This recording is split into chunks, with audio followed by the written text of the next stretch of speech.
Huzzah! Hello, adventurers from near and far. Welcome to my humble tavern of fan fiction. Yes, yes. Yes, hello everyone. Why is't thou so smalleth in the chatted box? Yes, good eve to all. Nikki, yes.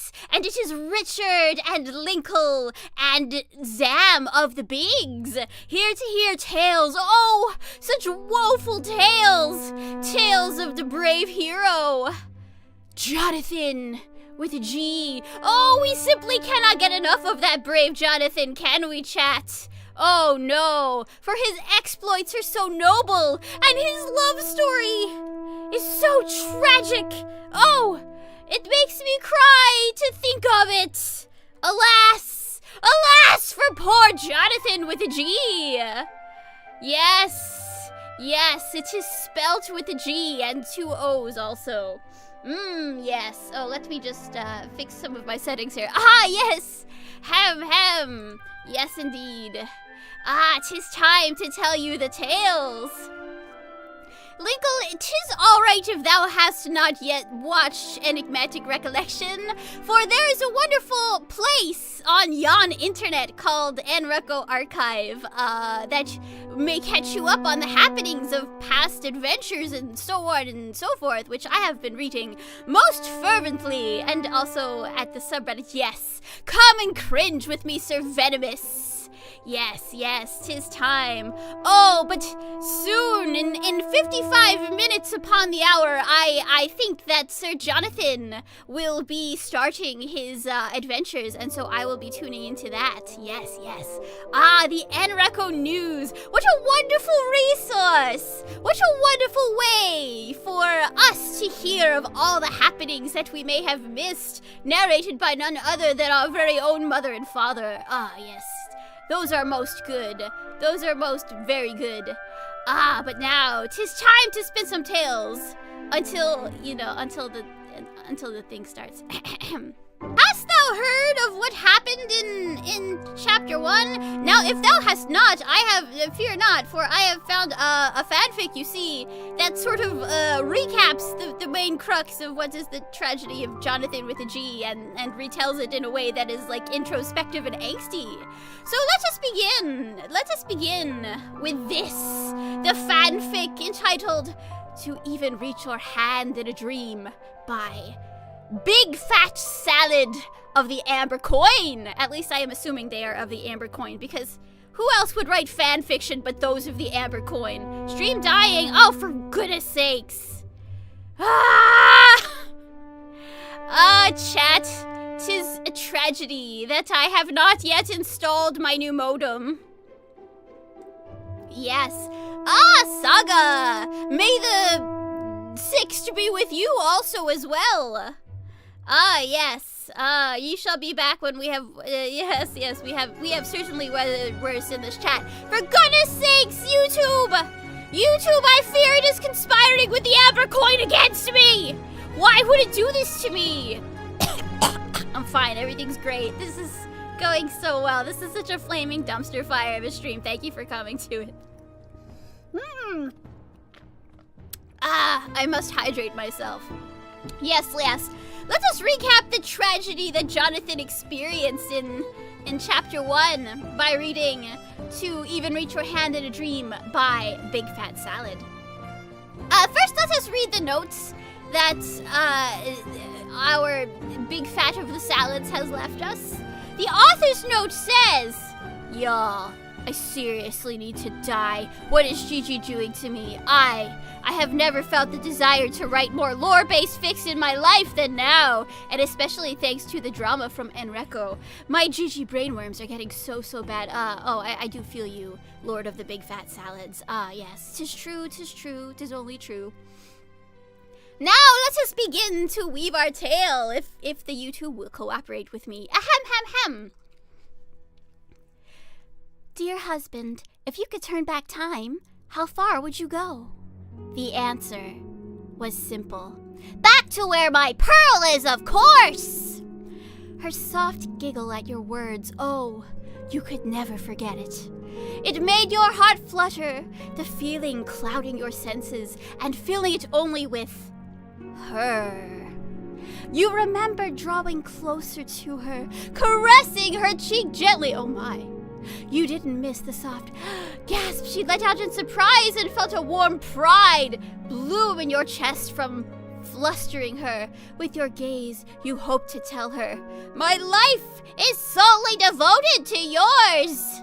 And luckily for you, she didn't shy away from you. Her smile, so delicate in the moment, told you she reciprocated. My goodness, how romantic. Isn't that romantic, chat? You've never read AO3 fanfiction before. Damn, good for you, my dude. Good for you. Ah, I see Saga is making some coin in the chat. Very good, very good. Let us continue our tale, lest we never finish this fanfic before the stream that I want to watch starts. So then why did her eyes see past you now? Dulled with confusion, it was as if she did not recognize the man who stood before her. The man/woman/thing that stood before. Jonathan G uses any pronouns, just so you know. We're going to encounter many of those pronouns in the upcoming film. Anyway, the ancient sewer's dungeon. You recalled the memory you gained from it. The memory that showed you your pearl. A life she lived prior to losing her memories. A genius detective, always striving for innovation. Her brilliance and curiosity apparent. Her smile was like no other that you had seen. She was almost unrecognizable from the person you knew, save for those blue eyes that bored into your soul and made a permanent home there. And that terrified you, because you realized your true pearl shined too brightly for someone like you. And, more importantly, she seemed genuinely happy. Far more than she'd ever been with you, you struggled to admit. It ignited a selfish wish within you, one that would never speak, opting to bury it deep within pages you hoped would never be read. I wish this dungeon didn't exist. I wish that we wouldn't remember. I wish that we could stay happy together forever. For all your wishes, for all your pleas, you were only a simple man. You couldn't stop this. You had no right to, after all. You were only a simple knight, drifting in darkness before your queen gave you purpose. Before your pearl gave your life meaning. Jonathan G., what place did you have beside her? To disregard her past life, to disregard everything for your own selfish desires. You could not do that to your pearl. If you even still had the right to call her that. What if she had another? If she felt disgust for the time she felt with you instead of that beloved other, what would you do? You couldn't bear the thought of being the cause of another's pain, let alone be the source of your pearl's strife. So that meant the only way to save her was to let her go. You steeled yourself with the possibility that she would want to leave you. That she would remember something that would push her far away from you, and yet, deep down, there was that selfish part of you that wondered if anything had changed despite her venture to the ancient sewer dungeon. Some part of you that wanted to stay deluded, hoping that, miraculously, her memories hadn't returned. That she'd still be in your arms, and that the days would continue to pass you both by easily. Alas! Such days could only be looked upon fondly, quietly observed from the terrace of your memories. For you could not return to them, Jonathan G. And you are? Your dear husband you fought to keep swallowed down. Her smile felt different. It was the sort of polite smile you forced to give a stranger in passing. Ah, essentially that was what you were now, weren't you? You felt a cold emptiness wash over you. You hadn't thought that regaining her memories would make her forget everything about her life as Jonathan, with a J, by the way. They were Jonathan and Jonathan, but one of them was with a J and one of them was with a G. Just so you know. Let me take another sip of my drink. about her life shared with you. So you hadn't braced your heart for that possibility. That must be why it stung so much. A regret settled in your fingertips, itching to reach out and touch her one last time. You should have said goodbye before she'd entered the dungeon. You should have held her tighter at night. You should have tucked her hair behind her ear more often. You should have... regrets would get you nowhere, Jonathan G. Instead, you gulped down your emotions. With a shaky smile, you hoped the tears laced in your voice would cure the dryness of your mouth. Your fist clenched tight against your cape as you struggled to keep a strong face. "'Tis nothing! I am just a mere humble knight!" You bowed before her, hand clasped over your chest honorably. Alexa, this is so sad. Play Violet. To any outsider, it looked like a gesture of respect, but the truth was, you couldn't bear to look her in the eye. If she saw the tears lining them, oh, how would she explain them? "I am Jonathan G. It is nice to meet you, dear." The word wife almost slipped past your lips. "What is it?" "What is your name?" you scrambled to say before she noticed your slip. And thank the gods she didn't. That confident grin you saw in her memories beamed across her lips as she said, "My name is Amelia Watson." "No, that can't be. You're Jonathan Watson, aren't you? My life, my peril!" "I'm a detective." "It is a pleasure to meet you, Amelia Watson." It took every ounce of strength you had left to say it cheerfully. Even saying that name was strange. Being around her felt heavy. You wondered briefly if your queen would shame you for fleeing. But then, something desperate compelled you to look at her. Maybe you still couldn't believe it. Or maybe it was the fear of there being no next time. So, you risked a glance up at her and saw a familiar sight, a kind smile, like the one she shyly had when you'd proposed to her, or the one she gave you every time you tried to defend her honor from others, or even the one she reserved for your quietest moments at night, and for all your unfamiliar jokes. Fate truly was so cruel, wasn't it? Your heart and mind wanted to lie to you. After all, the person before you was your pearl! But only in body. Everything else about her, everything about Jonathan, was just now a mere memory. A memory that only you were plagued to remember. You couldn't help but wonder if you would ever end up the same way someday. And if that were to happen, who then would remember all these memories? Yes, memories of the pearl, Richard, thou rememberst well. All the warmth that you shared, memories and dreams and laughter. Who was it all for in the end? If you were just doomed to forget anyways, why did you have to feel it at all? Yes, Linkle. Yeah, Watson is... Yeah, that's Jonathan with the J's last name, but yeah. Oh, it's so sad. It's so tragic. Let us continue after I have sipped mine water. She tilted her head at you curiously, the way you used to. "Everything okay? You look like you've seen a ghost," she giggled nervously. "Were you really staring so intensely?" "It feels like I have." "But there's no possible way for you to say that without scaring her off." No, you deflected, trying to keep her from running off when really all you wanted to do was run far and stay away. I just thought you reminded me of someone for a moment. My apologies." "Oh, they must have been someone important then. If they're lost, I can find them for you. Usually I don't give discounts out for my services, but she found you look like you really need it. Just pay it back forward," she finished with a wink. Did you really look so sorrowful? You were smiling, weren't you?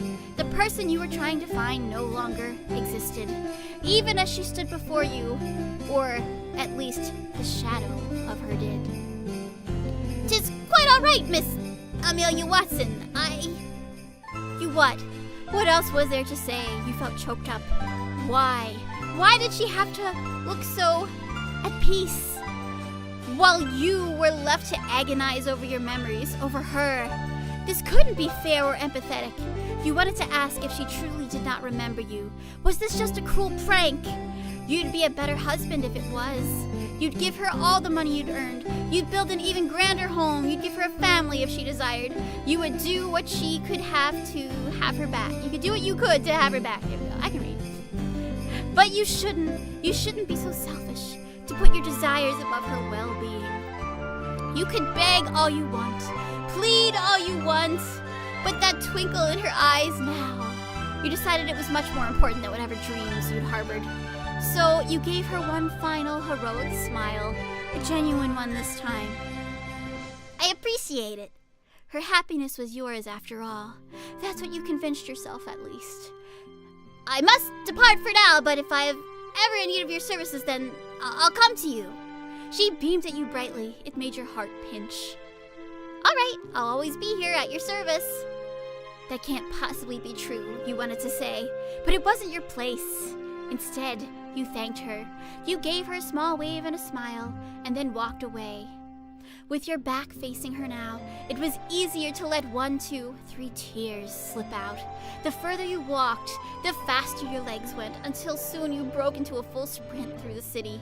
You didn't want to feel this way. You hated it even. You didn't want to feel so selfish for wanting to keep your pearl. You were supposed to be honorable, humble, generous, so why? Why did you feel the opposite now? Sup, Guppy, I'm dramatically reading fan fiction. It's very sad, that's why I'm crying. The only way to destroy these feelings was to lock them away. In a book. You wanted to write down this story. A knight's tale. Someone had to remember to store everything so it would never get lost again. You had no tears to waste anymore. They weren't worth being spilled.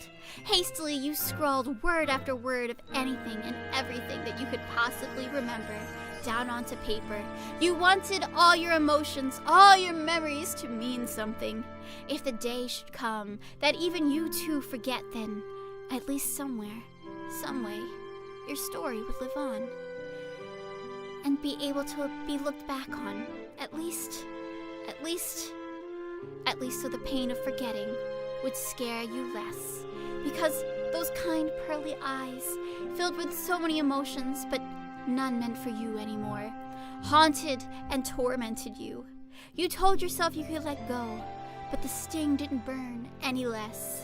You could only watch her from afar, reminiscing on what was and what could have been. The missing warmth of her hand that you doubted you would ever be able to hold again, not even in your dreams, made your chest feel cold and empty. You had lost the keys to your most beloved home, Jonathan G., and had no way of recovering them. All you could do was forge anew. The end. Or is it? Question mark. I guess you should watch the end of chapter 1 if you want to see how that plays out. Okay, I'm going to stop crying and I will read the author's note to you. The author's note says, "Hello everyone, big fat salad here!" in all caps. So, Enrico is just reigniting my love of Minecraft roleplays. I was already trying to get back into Minecraft Diaries, and then this hits. I was bound to be driven mad by my brainworms. Anyway, Gigi's point of view has been such a treat to watch, and with this latest breakup in quite possibly the most painful way possible, I feel like I had to try my best to write a fic about it. I felt so moved by the angst that I wanted to write something further exploring the feelings Jonathan G, aka Miss Gigi Murin, felt in that moment. Originally, it was gonna be in third person, but somehow it didn't feel right to do in third person, so I decided to be a bit more experimental and try out second person point of view. Very bold of you, Lord Big Fat of the Salads. Wow, quite a bold and interesting writing choice. Winkle, half I heard the new Marin song. Oh, indeed, I am a bard. I must collect all of the songs on yon iPhone that I have. On mine iTunes, of course I have, of course. Let's see. I wanted there to be a bit more yearning, but with how I paced it solely around the devastated emotions, it just felt wrong to put. There's hints here and there, but it's not as much as I originally was anticipating / wanting. Alas! Alas indeed. I was possessed by the spirit of Jonathan G to write this. Oh, wow, spooky. So I hope you all get a kick out of it. Originally, I was going to throw Kiara or Cece into the mix to act as a rebound, but at the same time, it just doesn't work out well, so I cut it out completely. Depending on how the chapter 1 finale goes, I might revise the idea. Well, we all know how the chapter 1 finale went. We got a happy ending. It's kind of bittersweet because, you know, now in chapter 2, the pearl is missing. Oh, what will become of Jonathan now? But it was a good ending for chapter 1, so everything wrapped up, and then everybody lost their memories again, so that happened. Enough of my yapping! Thank you all for reading! Big Fat Salad said in all caps, shouting at the top of their lungs. If you liked it, be sure to leave a kudos/comment. Yes, all chat, go leave Big Fat Salad a kudos comment. It was a very heartfelt fic. I felt it in my bones. It really makes my day and helps motivate me to continue improving. My greatest hope is that you enjoy my fic, since really that's what matters to me most when I write any fic. I love imparting emotions and feelings onto my readers so I can own felt. You guys felt something when reading. I felt something in my heart, in my kokoro. Yeah. If not, let me know. I'm always looking to improve in any way possible. If you'd like to follow me on Twitter, we can follow Cookie Mansta on Twitter. Maybe we should do it. Maybe I'll do that right now, actually. I'll do it off stream. Kokoro Dokoro? Kokoro Koko. I guess. I really don't do much on there, but I do post if I release new fics, so if you're interested, check me out. If you want to message me or something, go ahead. Thank you! Yes, applause for Big Fat Salad. Thank you for the first fic of the day. I'm gonna take a little drink and then we'll read the next one. Oh my goodness gracious. We've only got a half hour left. I wonder how many more of these I can get through. Ooh, this was good. I skimmed all of these earlier today, you understand. I had to check them for content. I had to make sure that they were fit for a prince or princess who perhaps is under the age of PG-13. So, let us begin to read Holding Out for a Hero by fictionimpact of the Amber Coin. Also, all the fic authors are of the Amber Coin. I've decided this in my heart, in my kokoro. The notes was, I wrote this because I feel there is a unique kind of tragedy in Shakira's unrequited love for Jonathan that is being overlooked for Jonathan's own story, and I wanted to attempt to capture it here. Yes, we love Shakira representation in this house. We do. Oh, yes. Although Shakira is of the Amber Coin, I respect her very much. She is what one might call an Oshi, is she not? If anyone reads this and finds themselves inspired to try to tell the story of these two themselves, that would make me incredibly happy to see. Ah yes, more bards must sing of Shakira. Yes, indeed, very much so. Alright, I shall take one more drink and we shall begin the tale of Holding Out for a Hero. Before she had regained her memories, she thought herself not so different from the other heroes who had been called to this strange kingdom. With them, she found friends, comrades, and, well, actually, not quite more than that. Ah, yes! Poor maidenless Shakira! Will she ever be maidenless? Or will she perhaps see some action in Chapter 2? I guess we'll have to find out. Anyway, back to our regularly scheduled fanfic. Even as those around her began to find themselves creating that special bond with one another, something kept her from taking that final step. Looking back, she wished she had taken not just a final step, but a leap! What a leap she would have taken had she known.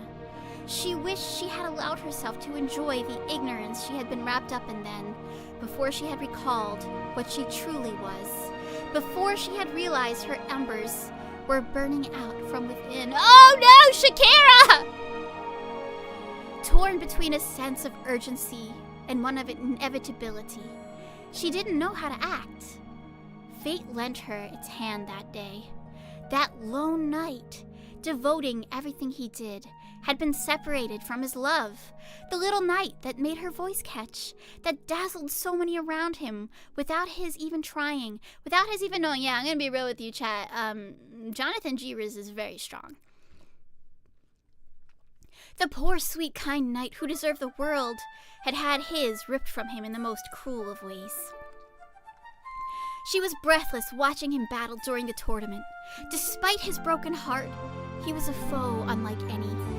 No matter what chances his foes were given to best him, he turned things around in his favor.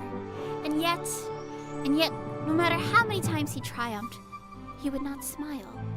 His mind was elsewhere. His heart was even further still. Fate could be just as harsh as it could be kind, it seemed. It was no surprise he made it to the final round. How could he not? If there was anyone to make it there, surely it would be the knight whose heart was so true. Even so, the knight did not smile. She decided then that she would simply have to take him by force. Damn appearances, and damn the consequences. Damn this kingdom and everyone in it, if she must. He would be hers. She made her intentions known as she strode into the arena with her head held high. For the first time since she had regained her memories, since she had recalled who and what she was filled with purpose. She could share her endless lifetime if she wished. All it would take is a feather and a little magic. She would restore his smile, even if it took an eternity. If she had been allowed the chance, that is. Fate at the end of the day would only be so kind for so long. Yes, for those of you who were not there to witness the tournament, Shakira told Jonathan that if she lost, she would give Jonathan the title of the Oranges, but if she won, Jonathan should join hands with her in marriage, you see, but Shakira was not victorious that day. Fate was perhaps on Jonathan's side, and that is what happened. Anyway, back to the story. She was not upset that she lost. How could she have ever defeated one as pure as he? She had threatened his loyalty, his devotion to his lost love, and made to capture him in her talons. She had dared declare she intended to take him for hers without giving him, oh geez.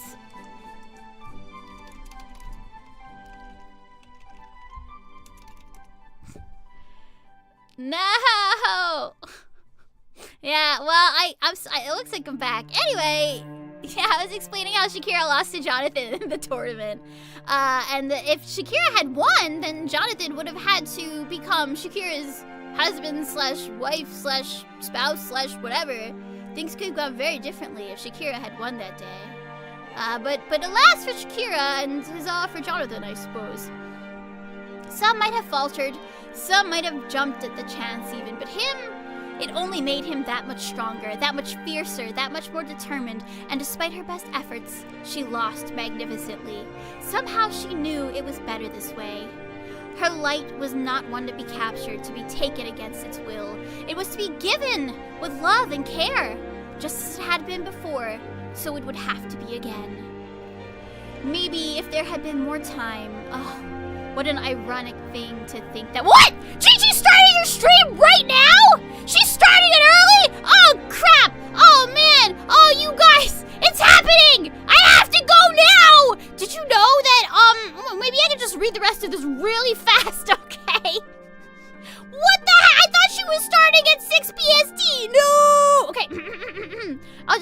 Her final night was upon her. Soon she would combust and await the beginning of her next life. With luck, it might be soon, but it could just as well take decades. Who knew when it came to situations such as the one she found herself in? It mattered not. There were things that she needed to make right while she still had time. A life taken by mistake, at the encouraging of him of all people, she would bring back. And despite whatever misgivings he had every right to hold towards her, born from the attempt at taking him for herself, and more he never faltered. He searched high and low for a way to revive her accidental victim, and took both her and the spirit of the fallen one to where things could be set right. So yeah, that was what happened with Narissa, right? They hunted the witch and killed her, but then they brought her back to life for some reason. I don't know, it was fun. He gave her the chance to fix things, and not once did he question her. Together they toppled the form of her mother in all its glory, and the spirit was granted life once more. She wished she had spent more time with him before now. She would treasure every moment she had with him now, no matter how few they would be. She knew her time was almost up.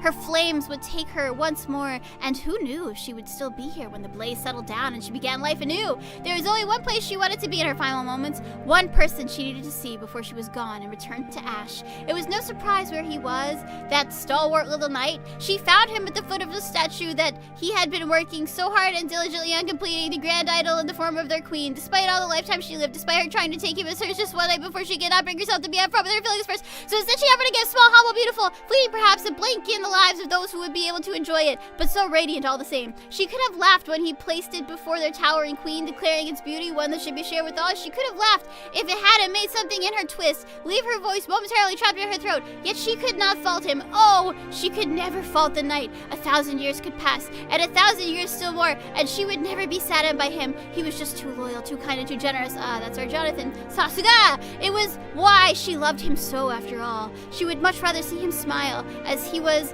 than be hers only for a short while, only to lose her as well soon after. Still,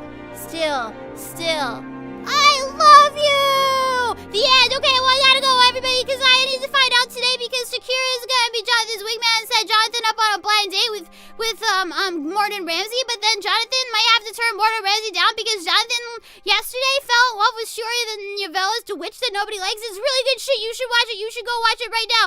Oh my god, I'm getting stopped. I need to go right now. Wait, okay, stop the music. I'm going to Gigi stream. I'm going to Gigi stream right now. I'm doing it. I'm pressing on the thing. And it's okay.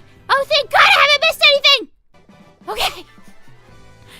Okay, well, that's great. Let's go. I'm gonna copy the link to this. I'm gonna drop it in my chat. This is the shortest stream I've ever done. It's fine. Okay. Yeah. We can't raid because I don't have enough viewers to do a real raid, but you should go watch her. Okay, I'm going to watch the stream, everybody. Bye!